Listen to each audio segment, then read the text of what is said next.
ଖୋର୍ଦ୍ଧା ଜିଲ୍ଲା ବେଲାପଡ଼ା ଅଞ୍ଚଳର ଘନଶ୍ୟାମ ମଉସା। ଘନଶ୍ୟାମ ମଉସାଙ୍କ ପରିବାର କହିଲେ ସ୍ତ୍ରୀ ଆଉ ଝିଅଟି। ଝିଅର ବାହାଘର ନିମନ୍ତ୍ରଣ ପତ୍ର ଧରି ପୁରୀ ଯାଇଛନ୍ତି ଘନଶ୍ୟାମ ମଉସା। ଝିଅ ବାହାଘରକୁ ଆଉ 8 ଦିନ ବାକି ଅଛି। ଝିଅଟିକୁ ପୁରୀ ଜିଲ୍ଲା ପିପିଲି ଅଞ୍ଚଳରେ ବାହା ଦେଉଛନ୍ତି। ଝିଅ ଶାଶୁଘରେ ବାଜି ପୁରୀ ଯାଇ ନିମନ୍ତ୍ରଣ ପତ୍ର କାମଟା ଜଲ୍ଦି ସାରିଦେଇ ଆଉ ବାକି ଯାହା କାମଗୁଡ଼ିକ ଆରମ୍ଭ କରିବ ବୋଲି ଭାବିଛନ୍ତି ଘନଶ୍ୟାମ ମଉସା। ପୁରୀରେ ପହଞ୍ଚି ଅରୁଣ ସ୍ତମ୍ଭ ପାଖରେ ମୁଣ୍ଡିଆ ମାରି ସିଂହଦ୍ୱାର ପାଖରେ ଛିଡ଼ା ହୋଇ ପତିତ ପାବନକୁ ଦର୍ଶନ କଲେ। ତାପରେ ମନ୍ଦିର ଭିତରକୁ ଯାଇ ଜଗନ୍ନାଥଙ୍କୁ ଦର୍ଶନ କରି କୁହନ୍ତି, ମଣିମା, ବଡ଼ କଷ୍ଟରେ ଝିଅ ବାହାଘର କରୁଛି। ପ୍ରଥମ ନିମନ୍ତ୍ରଣ ପତ୍ର ତୁମକୁ ଦେଇ ଯାଉଛି। ଯେମିତି ହେଲେ ମୋ ଝିଅ ବାହାଘରକୁ ଆସିବେ। ବେଦି ମୂଳରେ ଛିଡ଼ା ହୋଇ ମୋ ଝିଅ ଜ୍ୱାଇଁଙ୍କୁ ଆଶୀର୍ବାଦ କରିବେ। ଏକୁଟିଆ ଲୋକଟା ମୁଁ। ବାହାଘରର ସବୁ ଦାୟିତ୍ୱ ମୋରି ଉପରେ। ମୋ ଦୋଷାଦୋଷ ଭୁଲି ମୋ ଦୁଆରେ ପାଦ ରଖିବେ ମଣିମା। ଏତିକି କହି ମନ୍ଦିରରୁ ବାହାରି ଆନନ୍ଦ ବଜାରରେ ମହାପ୍ରସାଦ କାଣିକାଏ ପାଇ ବାହାରକୁ ଆସିଲେ। ବଡ଼ଦାଣ୍ଡରୁ କିଛି ଚୁଡ଼ି ଆଉ ସିନ୍ଦୁର କିଣି ବ୍ୟାଗ୍ରେ ରଖିଲେ। ସେଇଠୁ ପତିତ ପାବନକୁ ଚାହିଁ ମୁଣ୍ଡିଆ ମାରି ପୁରୀରୁ ଫେରିଲେ ଘନଶ୍ୟାମ ମଉସା।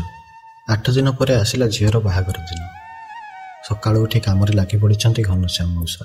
ଘର ଭିତରେ ବନ୍ଧୁବାନ୍ଧବ ଫୁଲ୍, ଆଉ ଦାଣ୍ଡପଟେ ରୋଷେଇ ଚାଲିଛି ଭୋଜି ପାଇଁ। ବରଯାତ୍ରୀ ଚର୍ଚ୍ଚାରେ ଯେମିତି କିଛି କମି ନ ରହିବ ସେଥିପାଇଁ ବଡ଼ ଜୋରଦାରରେ ଲାଗି ପଡ଼ିଛନ୍ତି ଘନଶ୍ୟାମ ମଉସା। ସନ୍ଧ୍ୟା 7ଟାରେ ବରପକ୍ଷ ପଟରୁ ଫୋନ୍ ଆସେ, ଆମେ ଏବେ ବାହାରୁଛୁ ସମୁଦି, ଆଉ 2 ଘଣ୍ଟା ଲାଗିବ ପହଞ୍ଚିବା ପାଇଁ। ଘନଶ୍ୟାମ ମଉସା ବର ଆସିବାର ଖବର ପାଇ ଢୋଲିଆ, ମହୁରିଆ, ଶଙ୍ଖୁଆ, ବାରିକ ଆଉ ପୁରୋହିତଙ୍କୁ ଜଗେଇ ଦେଉଥାନ୍ତି, ଆଉ ଘରର ମହିଳାଙ୍କୁ ମଧ୍ୟ ପ୍ରସ୍ତୁତ ରହିବାକୁ କହିଦେଇଥାନ୍ତି। ସବୁ କାମକୁ ପଛରେ ପକାଇ କେମିତି ବର ଆଉ ବରଯାତ୍ରୀଙ୍କ ଚର୍ଚ୍ଚାକୁ ପ୍ରାଥମିକତା ଦିଆଯିବ ସେଇ ଉପରେ ନଜର ରଖିଥାନ୍ତି ଘନଶ୍ୟାମ ମଉସା। ରାତି 10ଟା ବେଳକୁ ବରଯାତ୍ରୀଙ୍କ ଗାଡ଼ି ଆସି ଗାଁ ମୁଣ୍ଡରେ ଲାଗିଲା। ପ୍ରସେସନ୍ ପାଇଁ ବ୍ୟାଣ୍ଡ ବାଜାଇ ପ୍ରସ୍ତୁତ ହେଇ ବସିଥାନ୍ତି। ଖାଲି ଯାହା ବରଗାଡ଼ିକୁ ଅପେକ୍ଷା। ଯେହେତୁ ପିପିଲିରୁ ବରଗାଡ଼ି ବାହାରିବାରେ ଲେଟ୍ ହେଇଥିଲା, ତେଣୁକରି ବରଗାଡ଼ି ପଛରେ ଆସୁଥିଲା। ଖୋର୍ଦ୍ଧାରୁ ବେଲପଡ଼ା ଯାଉ ଯାଉ ବାଟରେ ଗୋଟେ ଜଙ୍ଗଲ ରାସ୍ତା ପଡ଼େ। ହଠାତ୍ ଗାଡ଼ିଟି ବନ୍ଦ ହେଇଯିବାରୁ ଗାଡ଼ି ସେଇ ଜଙ୍ଗଲ ରାସ୍ତା ପାଖରେ ହିଁ ଅଟକିଗଲା। ଘଡ଼ିକୁ ଚାହିଁଲା ବେଳକୁ ରାତି 11ଟା ବାଜି ସାରିଲାଣି।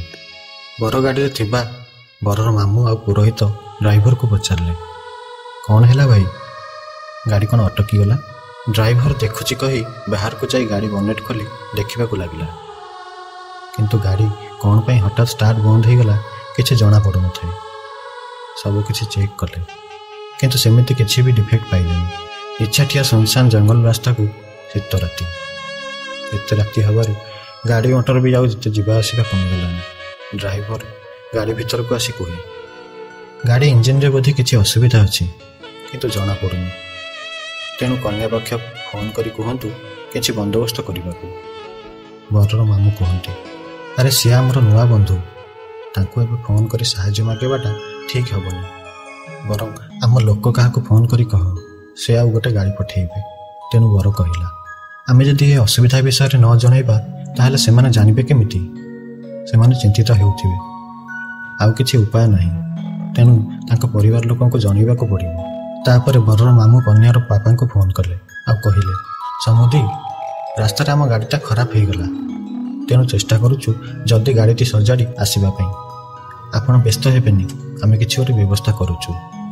ସେପଟୁ ଘନଶ୍ୟାମ ମଉସା କହିଲେ, ଆଜ୍ଞା ଗାଡ଼ିଟି ଯଦି ବେଶୀ କିଛି ଖରାପ ଅଛି ତାହେଲେ ମୋତେ କୁହନ୍ତୁ, ମୋର ଜଣେ ଚିହ୍ନା ଲୋକର ଗାଡ଼ି ଅଛି, ମୁଁ ଏଠାରୁ ପଠାଇଦେବି। ସେପଟୁ ପୁଅର ମାମୁଁ କହିଲେ, ନା ନା, ଆପଣ ହଇରାଣ ହୁଅନ୍ତୁନି, ମହାପ୍ରଭୁ ଶ୍ରୀ ଜଗନ୍ନାଥଙ୍କ କୃପାରୁ ସବୁ ଠିକ୍ ହେଇଯିବ, ସେ ନିଶ୍ଚୟ କିଛି ବାଟ କାଢ଼ିବେ। ଏସବୁ ଶୁଣି ଘନଶ୍ୟାମ ମଉସା ବ୍ୟସ୍ତ ହୋଇପଡ଼ିଥାନ୍ତି। ଜଙ୍ଗଲ ରାସ୍ତା, ତାପରେ ହାତୀର ଡର। ମନେ ମନେ ପ୍ରଭୁଙ୍କୁ ସ୍ମରଣ କରି କହିଲେ, ହେ ମଣିମା, ସେମାନଙ୍କୁ ବିପଦରୁ ରକ୍ଷା କର, ଭଲରେ ଭଲରେ ବାହା ମଣ୍ଡପ ଯାଇ ନେଇ ଆସ। ଏପଟେ ଡ୍ରାଇଭର ଭଲ କରି ସବୁ ଗାଡ଼ିର ଇଞ୍ଜିନ୍ ଚେକ୍ କରୁଥାଏ, ଆଉ ବାହାରେ ଅପେକ୍ଷା କରିଥାନ୍ତି ପୁଅର ମାମୁଁ। ହଠାତ୍ ଗାଡ଼ିର ପଛପଟୁ ଗୋଟେ ଗାଡ଼ିର ଲାଇଟ୍ ପଡ଼ିଲା। ପୁଅର ମାମୁଁ ମନେ ମନେ ଭାବୁଥାନ୍ତି, ଏଇ ଗାଡ଼ିବାଲାକୁ ହାତ ଦେଖେଇ କହିବେ ରହିବାକୁ। ସେ ଯଦି ଆମକୁ ସାହାଯ୍ୟ କରିବ ତାହେଲେ ଆମେ ଆଖପାଖରୁ କେଉଁ ମେକାନିକକୁ ଡାକି ଆଣିବୁ। ଗାଡ଼ିଟି ବରଗାଡ଼ି ପାଖ ହଉ ହଉ ପୁଅର ମାମୁଁ ହାତ ଦେଖେଇ ଅଟକେଇଲେ। ଗାଡ଼ିରେ 2 ଜଣ ଯୁବକ ବସିଥାନ୍ତି।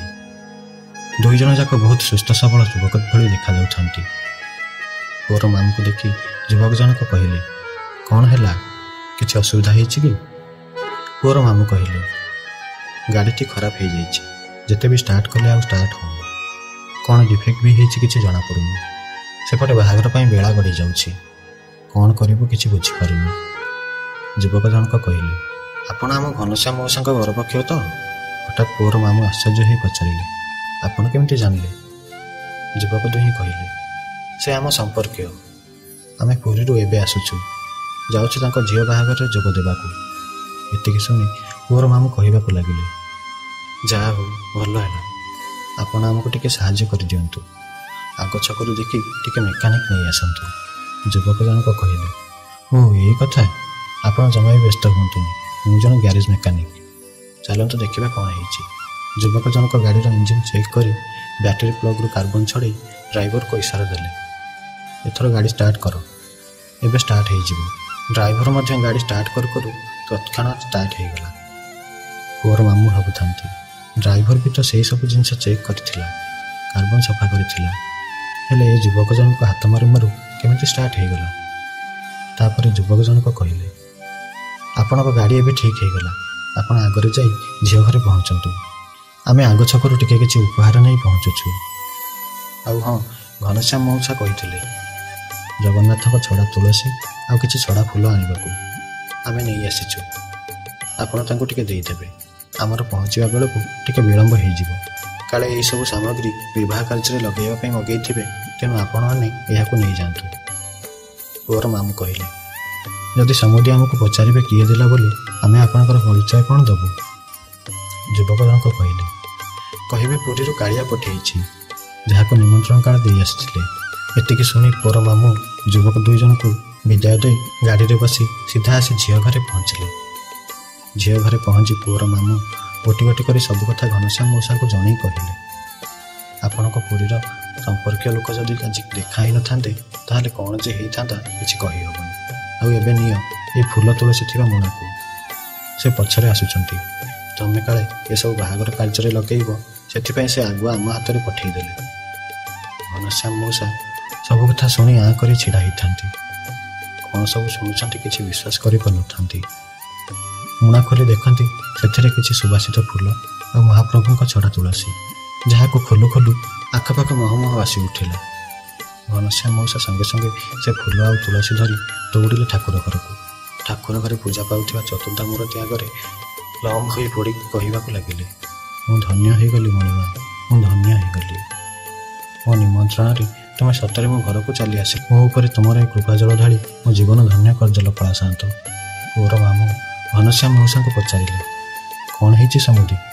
ସେ ଫୁଲ ଆଉ ତୁଳସୀ ଧରି ଏମିତି ଠାକୁର ଘରକୁ ଦୌଡ଼ି ଆସିଲେ। ଘନଶ୍ୟାମ ମଉସା କହିଲେ, ସମୁଦି ତୁମେ ଧନ୍ୟ ହେଇଗଲ। ସେ ଦୁଇ ଜଣ ଯୁବକ ଆଉ କେହି ନୁହେଁ, ସେ ହେଉଛନ୍ତି ଜଗା ବଳିଆ ଦୁଇ ଭାଇ। ସମୁଦି, ମୋର ପୁରୀରେ କେହି ବି ବନ୍ଧୁ ନାହାନ୍ତି। ସେଇ ଜଗବନ୍ଧୁକୁ ମୁଁ ପ୍ରଥମ ବନ୍ଧୁ କରି ନିମନ୍ତ୍ରଣ ପତ୍ର ଦେଇ ଆସିଥିଲି। ସେ ଆଜି ମୋ ଘରକୁ ଆସିଥିଲେ, ତୁମକୁ ରାସ୍ତାରେ ଅସୁବିଧାରେ ଦେଖି ସାହାଯ୍ୟ କରିଦେଇ ଗଲେ। ସ୍ୱଶରୀରେ ନ ଆସିଲେ ନାହିଁ, ଏହି ଫୁଲ ତୁଳସୀ ଦେଇ ସେ ମୋତେ ଜଣାଇ ଦେଲେ ସେ ମୋ ଝିଅ ବାହାଘରରେ ଉପସ୍ଥିତ ଅଛନ୍ତି। ଏସବୁ ଶୁଣି ପୁରା ପରିବେଶଟା ଯେମିତି ଭାବମୟ ହେଇଯାଉଥାଏ। ସତରେ କିଏ ବା ବୁଝିଛି ଏ କାଳିଆର ଲୀଳାକୁ? କେତେବେଳେ କେଉଁ ରୂପରେ ଆସି ସାହାଯ୍ୟ କରିଦେଇ ଯାଉଛି, ସେସବୁ ଏକା ତାକୁ ହିଁ ଜଣା।